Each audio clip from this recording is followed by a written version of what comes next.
अच्छा, लास्ट में हमने ये पढ़ा था ना कि मोमेंटम में चेंज, अगर बॉडी के मोमेंटम में चेंज लाना चाहते हो तो सिंगल बॉडी, आइसोलेटेड बॉडी का मास कभी चेंज नहीं हो सकता है। अगर आप मोमेंटम चेंज चाहते हो, मोमेंटम को चेंज करना चाहते हो, तो आपके पास एक काम था, वेलोसिटी को चेंज करें। वेलोसिटी को क्या करें? चेंज करें। वेलोसिटी चेंज करेंगे तो मोमेंटम आपके पास क्या होगा? चेंज होगा। तो अब सवाल ये, क्वेश्चन ये पैदा होता है ना कि वेलोसिटी को चेंज करने का तरीका क्या है। सेकंड लॉ देखें आप। सेकंड लॉ में वेलोसिटी चेंज करने के लिए फोर्स लगाना लाजमी होता है। फोर्स लगाने से वेलोसिटी में चेंज आती है, वेलोसिटी में चेंज से एक्सेलरेशन पैदा होती है। इसका मतलब क्या है? एक्सेलरेशन पैदा करने के लिए फोर्स लगाना लाजमी होता है।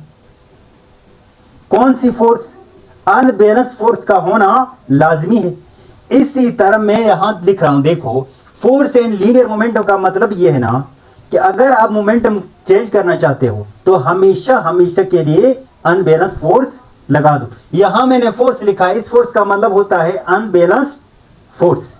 तो मैं यूं ही कम उठा के इधर लिखता हूं मैं इधर लिखता हूं, मैं ये कहता हूं ना, unbalanced unbalanced unbalanced force always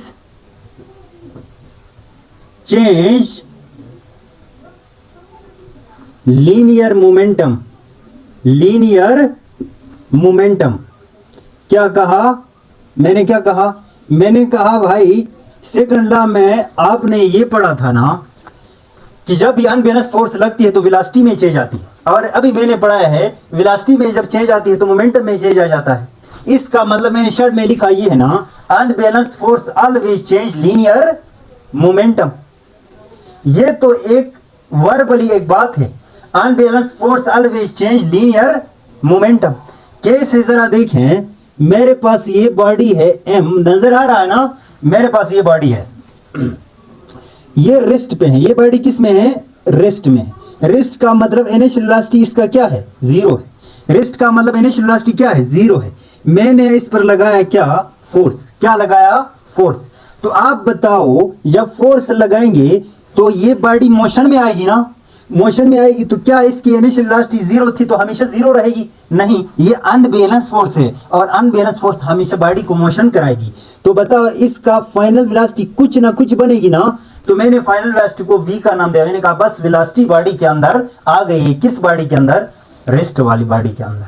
तो मैंने कहा फाइनल वेलोसिटी v होगी। आप बताओ, जीरो से v तक जाने में बताओ वेलोसिटी में चेंज आई कि नहीं? जब वेलोसिटी में चेंज आती है तो क्या पैदा होता है? एक्सीलरेशन। अब मुझे बताओ, according to second law, according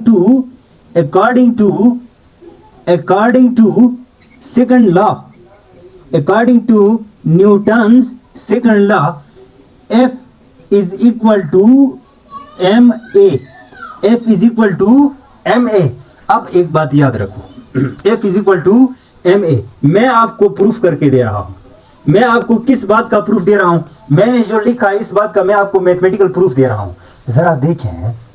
जरा देखें, F is equal to ma। इसको मानते हैं कि नहीं मानते हैं? यस। अब बताओ, एक्सेलरेशन का फार्मूला क्या है? एक्सेलरेशन का फार्मूला होता है vf minus vi divide by delta T. अच्छा, यहां वैल्यू a का वैल्यू यहां से यहां लगा दे तो क्या होगा? F is equal to mn2 vf minus vi divide by delta T. अब कहानी मजीद देखें, इसको मैं प्रूफ करूंगा। ये m ऊपर वाले दोनों के लिए मल्टीप्लाई में है कि नहीं? तो मैं इस तरह लिख सकता हूं mvf minus mvi divide by delta T. अच्छा, मजीद देखो, आप लोगों ने अभी पढ़ के आए हैं mv is equal to momentum. तो mvf है तो इधर कौन सा मोमेंटम? Final momentum. अगर मैं कहूं mv आपके पास मोमेंटम है, अगर I है तो इधर कौन सा मोमेंटम होगा? Initial momentum. बताओ, अब कहानी समझो। mvf की जगह मैं क्या डाल दूं? pf माइनस mvi की जगह pi divide by delta T. अब कहानी समझो, अब कहानी समझो। Final momentum minus initial momentum, final velocity minus initial velocity को आप क्या कहते थे? Delta V. Final momentum minus initial velocity momentum delta P. V F minus V I delta V, P F minus P I delta P, J F minus J I delta J. समझ आ रही है? तो इसको मैं इस तरह लिखूंगा, जरा देखो, नजर आ रहा है ना व्हाइट बोर्ड पे? देखें, P F minus P I delta P divide by delta T, delta P divide by delta T. अब कहानी समझो, मैं इसको इधर लिख रहा हूं, जरा देखो, F is equal to delta P divide by delta T. यहां से देखें, यहां से देखें, डेल्टा पी क्या है? What is delta P? Delta P is change किस में? In momentum, change in momentum, linear momentum. अच्छा, डेल्टा टी क्या है? ये बात नोट करना है। Time of impact, time of impact, time of impact का मतलब होता है टचिंग टाइम, टचिंग टाइम। दो बॉडीज एक दूसरे के साथ टच होते हैं, टच होती है, जितने टाइम के लिए टच में रहती है, इस टाइम का नाम होता है टाइम ऑफ इम्पैक्ट। क्या नाम होता है? Time of impact. दो बॉडी एक दूसरे के साथ टच में होती है, इसी टचिंग टाइम का नाम होता है टाइम ऑफ इम्पैक्ट। क्या नाम होता है? Time of impact. और एफ क्या है? एफ क्या है? F F F is unbalanced, unbalanced force. F is unbalanced force.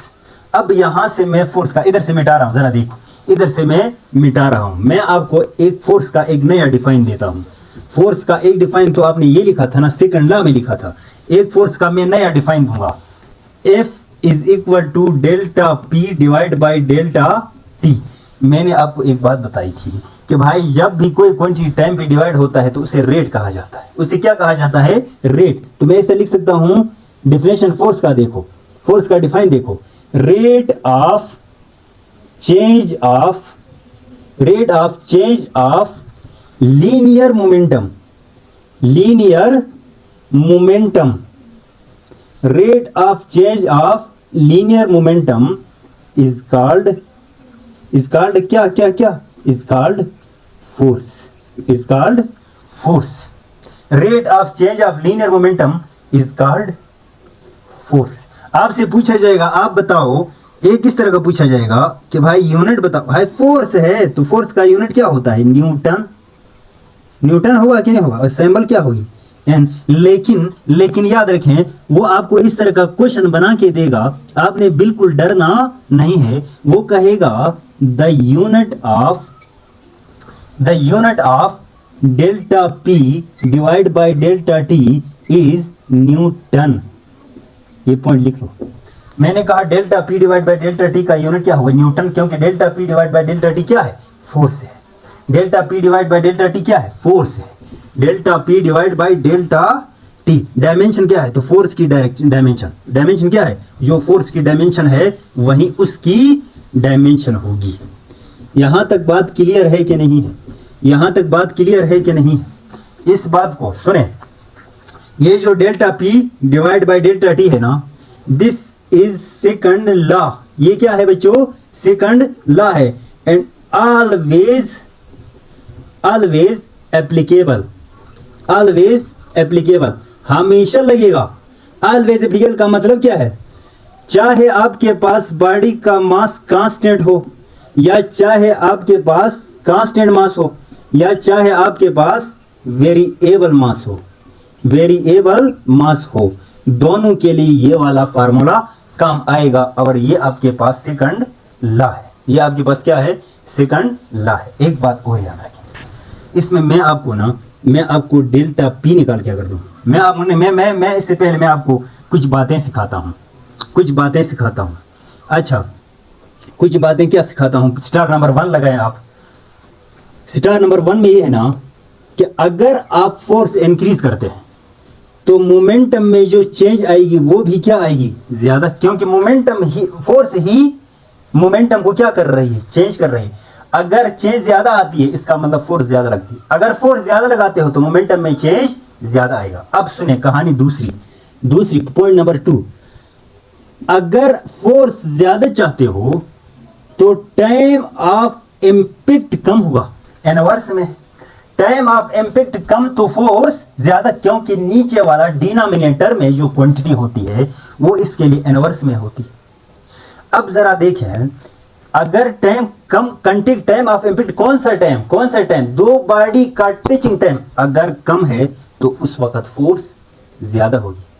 दो बॉडी का इम्पैक्ट टाइम अगर कम है तो फोर्स क्या होगी, ज्यादा होगी। आप कहें सर इसका हमें एग्जांपल दें, मैं इसका नीचे वाला ये वाला इसका मैं एग्जांपल देता हूं। जरा देखो यू हट मोर ऑन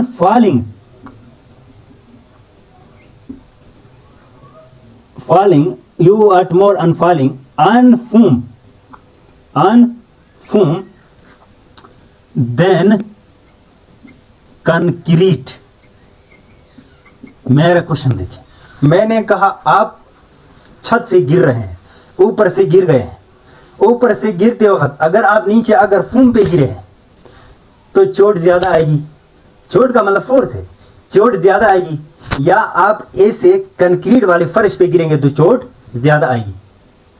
तो मेरी बात समझो, जब आप ऊपर से फोम पे गिरते हैं तो फोम पे टच होते ही फोम दब जाती है। फोम क्या होती है, फोम दब जाती है। जब फोम दब जाएगी ना तो टाइम ऑफ इम्पैक्ट क्या होगा, ज्यादा। जब टाइम ऑफ इम्पैक्ट ज्यादा होगा तो फोर्स क्या होगी, कम। जब टाइम ऑफ इम्पैक्ट ज्यादा होगा तो फोर्स क्या होगी, कम।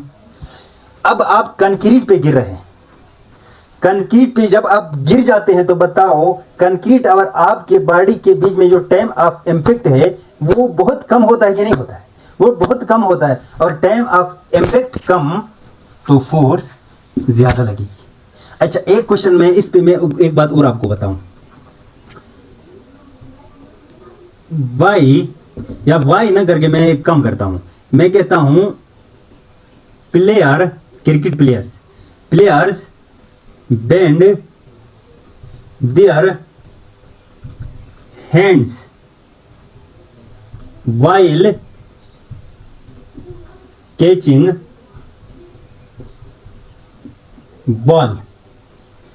आपने अक्सर देखा होगा क्रिकेट मैच, जब बॉल उधर से आती है ना तो प्लेयर अपने हाथों को ऐसे डायरेक्ट, ये तो दो ऑप्शन है आपका, उधर से बॉल आती है इधर से ऐसे छलांग भी तो लगा सकते हो, लेकिन प्लेयर्स क्या करते हैं, नजर आ रहा है प्लेयर्स क्या कर रहे हैं, जो ही बॉल उधर से आ रही है तो प्लेयर्स अपने हाथों को बेंड करते हैं, ऐसे बेंड करते हैं। अब सवाल ये है कि ये प्लेयर्स अपने हाथों को बेंड क्यों करते हैं, मेरी बात समझें। जब प्लेयर्स अपने हाथों को बेंड करते हैं इसका मतलब क्या है, इसका मतलब ये होता है ना, जब बेंड करते हैं इसका मतलब टाइम ऑफ इम्पैक्ट ज्यादा होता है। जब टाइम ऑफ इम्पैक्ट ज्यादा हुआ तो आपके हाथ को चोट कम लगेगी। ये है आपके पास force and change in momentum. एक क्वेश्चन और याद रखो, जब टीचर स्टिक से मारता है तो अपने हाथों को आप पीछे कर लो, जो ही स्टिक लगते ही अपने हाथों को पीछे करो, लगते ही अपने हाथों को पीछे करने से टाइम ऑफ इम्पैक्ट ज्यादा होता है, और टाइम ऑफ इम्पैक्ट ज्यादा होगा तो फोर्स कम लगेगी। आप जो टीचर मारेगा आप इधर से हाथ उधर करेंगे तो टाइम ऑफ इम्पैक्ट कम आएगा, और टाइम ऑफ इम्पैक्ट कम आएगा तो फोर्स ज्यादा होगी। ये क्वेश्चन था। तीसरा क्वेश्चन मैं आपको इस बारे में बताऊं ना, ऑन सडन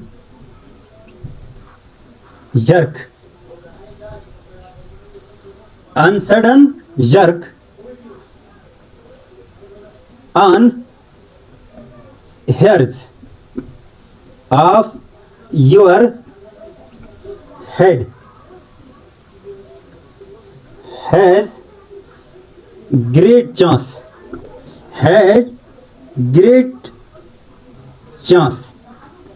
to dislocate निक। अब देखो ये मैंने एक सेंटेंस लिखा है, मैंने कहा बच्चों देखो, अगर आपके बाल पकड़ के सडन जर्क लगाए तो आपकी गर्दन टूटने की चांसेस बहुत ज्यादा होती। जबकि बालों को ऐसे पकड़ के ना आराम आराम से ज्यादा देर के लिए ऐसे जोर लगाए तो आपके बालों को इतने, आपके गर्दन को इतना फर्क नहीं पड़ती। अब सवाल ये है ना कि ऐसा आखिर क्यों। अब कहानी समझो। जब आप आराम आराम से आराम आराम से बालों को ऐसे जोर लगाते हैं तो टाइम ऑफ इम्पैक्ट बहुत ज्यादा होता है। जब आप सडन जर्क लगाते हैं ना तो टाइम ऑफ इम्पैक्ट कम होता है। टाइम ऑफ इम्पैक्ट कम होगा तो फोर्स ज्यादा होगी, और फोर्स ज्यादा होगी तो आपकी गर्दन डिस्लोकेट होने का बहुत चांसेस होती है। समझ आ रहे ना। तो ये था आपके पास delta P divide by delta T. अब मैं इसमें एक दो बातें और करूंगा, कहां पे कर लूं, एक दो बातें और कर लूंगा यहां पे। देखें, एक दो बातें और कर लूंगा यहां पे मैं एक दो बातें और कर लेता हूं।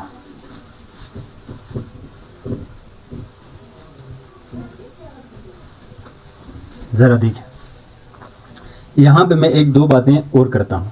ये चेंज इन मोमेंटम को इस तरह लिखा जाता है P F minus P I. Change in momentum को इस तरह लिखना है। अब मेरे पास इसको देखते हुए मेरे पास एक क्वेश्चन है, एक बॉडी इधर से गई +4 मीटर पर सेकंड से, बॉडी का मास कितना है 2 kg वाली बॉडी उधर से वापस आई है यूं ही 2 kg वाली बॉडी।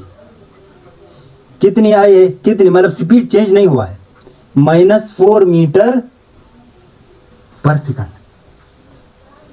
इस तरह का दिया हुआ है। मैंने डायरेक्ट मोमेंटम नहीं दिया, मैंने मास और वेलोसिटी दिया। मास और वेलोसिटी इधर से गई है और उधर से वापस आई है। बॉडी जिस तरह स्पीड से गई थी उसी स्पीड से वापस आई, लेकिन डायरेक्शन क्या हुई, अपोजिट। आप मुझे बताओ चेंज इन मोमेंटम क्या होगा। तो change in momentum is equal to P F minus P I. तो बाज़ लोग ये सोचेंगे कि सर जीरो होगा क्योंकि इधर से वेलोसिटी पॉजिटिव उधर से नेगेटिव। नहीं बच्चों, याद रखना है, ये इधर से वेलोसिटी पॉजिटिव है उधर से नेगेटिव है, लेकिन उधर बॉडी के साथ टक्कर लगाने के बाद वापस आई है। समझ आ रही है ना। अच्छा, कोई मोमेंटम वेस्ट नहीं हुआ है। यहां से मुझे बताओ, मैं इसको इस तरह लिख सकता हूं M V F minus M V I. M V कितना है, एम कितना है m2 n2, वी कितना है 4 माइनस n2, m कितना है 2, m कितना है 2 मल्टीप्लाई वी कितना है -4 है कि नहीं है। अब जरा देखो 2 4 8 माइनस n2, 2 4 8 तो -8। तो आपके पास ऑप्शन में क्या आएगा 8 माइनस +8 और +8 तो आपके पास क्या आएगा बताओ 16। क्या आएगा मोमेंटम 16 न्यूटन सेकंड। अच्छा, अब मुझे एक बात और बताओ, अगर ये वाल है इधर से उधर बॉडी गई थी +4 न्यूटन सेकंड से मोमेंटम था, उधर से बॉडी वापस आई, रीबर्न वापस आई है, तो -4 न्यूटन सेकंड हुआ कि नहीं हुआ। अब बताओ चेंज इन मोमेंटम क्या होगा। Change in momentum final momentum minus initial momentum. Change in momentum is equal to final कितना है, ये इनिशियल है, ये फाइनल है, ये इनिशियल है, ये फाइनल है, -4 न्यूटन सेकंड माइनस फार्मूले का n2 +4 न्यूटन सेकंड। तो माइनस माइनस क्या होता है प्लस, साइन माइनस की आएगी और कितना आएगा 8 न्यूटन सेकंड। तो ये था आपके पास टोटल मोमेंटम की कहानी, मोमेंटम एंड फोर्स की कहानी। तो यहाँ से हमें नतीजा ये मिला ना कि जब भी अनबैलेंस फोर्स बॉडी पर लगती है तो मोमेंटम हमेशा चेंज हो जाता है। क्यों चेंज होता है, क्योंकि वेलोसिटी चेंज होती है। समझ आ रहे ना। यहाँ से एक बात और याद रखो, जब भी बॉडी एक्सेलरेटेड मोशन में हो तो हमेशा याद रखो बॉडी का मोमेंटम चेंज होता है। बॉडी का मोमेंटम क्या होता है, चेंज होता है। और यहाँ से एक बात मैं और लिखूँ ना, मैं एक बात और लिखूँ, when the body is in uniform velocity, या बॉडी जब यूनिफॉर्म वेलोसिटी के साथ मूव करती है, जब बॉडी यूनिफॉर्म वेलोसिटी के साथ मूव करती है तो आपसे पूछा जाएगा चेंज इन मोमेंटम क्या होगा, तो आपने क्या लिखना है जीरो। चेंज इन मोमेंटम क्या होगा? जीरो। क्यों? यूनिफॉर्म वेलोसिटी के साथ जाने का मतलब इस पर फोर्स नहीं होती। जब फोर्स नहीं होगी तो चेंज इन मोमेंटम नहीं होगा, तो मोमेंटम में चेंज क्या आएगी? जीरो आएगी। तो ये पॉइंट अपने पास नोट करना है। एक बार इस टाइम पे आपको एक ग्राफ देता है ना, वो ग्राफ से आपको बड़े तंग करेंगे। देखें, मैं आपको एक चीज पढ़ाऊं ना, जिसे कहते हैं FT ग्राफ। क्या पढ़ाते हैं? FT graph. FT ग्राफ का मतलब ये है ना कि टाइम तो आपको पता है हमेशा इंडिपेंडेंट होता है, और F आपके पास यहाँ पर क्या है? डिपेंडेंट है। मैंने कहा यहाँ से एक स्लोप बना रहा है उनके बीच में, तो स्लोप का कोई मतलब नहीं है। स्लोप का कोई मतलब नहीं है यहाँ FT ग्राफ में। याद रखो, FT graph, slope is meaningless. Slope is meaningless मतलब, मीनिंगलेस का क्या मतलब है? मतलब FT ग्राफ का जो स्लोप है आपको कोई भी क्वांटिटी नहीं बताएगा, कोई इसका मतलब ही नहीं है। पर एक बात याद रखो, एरिया ऑफ स्लोप निकालेंगे तो फिर क्या होगा? Area of FT graph is called change in momentum. Change in momentum. Area of FT graph, ये जो स्लोप के नीचे जो एरिया नहीं आती है, इस एरिया का मतलब होता है चेंज इन मोमेंटम। आप कहें कैसे? इसका एरिया निकालो, इसका एरिया निकालो। F into length into width, length into width. Length पे क्या है? F है कि नहीं? अच्छा, यहाँ पर विड्थ पे क्या है? T है। FT आपके पास, आप बताओ डेल्टा P होता है कि नहीं होता है? आप कहेंगे सर कैसे? इधर से निकालो, डेल्टा P है ना, ये इधर डिवाइड में इधर आके multiply, F multiply T is equal delta P। तो याद रखना, FT ग्राफ का जो एरिया आपको बताता है ना, वो हमेशा चेंज इन मोमेंटम बताएगा। क्या बताएगा? Change in momentum. आप मुझे बताओ, मेरे पास एक FT ग्राफ है, नजर आ रहा है कि नहीं आ रहा है? नजर आ रहा है। मैं यहाँ लिख रहा हूँ, देखो मैं यहाँ लिख रहा हूँ, यहाँ पर लिख रहा हूँ। ये मेरे पास T है, ये मेरे पास F है। मैंने कहा एक स्लोप A है और एक स्लोप B है। FT ग्राफ के स्लोप है। इसने कितना एरिया कवर किया? आपने अंडर लिया है ये, और इसने कितना एरिया लिया है? ये। आप बताओ चेंज इन मोमेंटम B और चेंज इन मोमेंटम A में किसका मोमेंटम में चेंज ज्यादा आएगी? तो याद रखना है, एरिया जिसका ज्यादा होगा तो चेंज इन मोमेंटम ज्यादा आएगा। तो B का ज्यादा है और A का कम है। तो ये बात अपने पास नोट करके लिखें।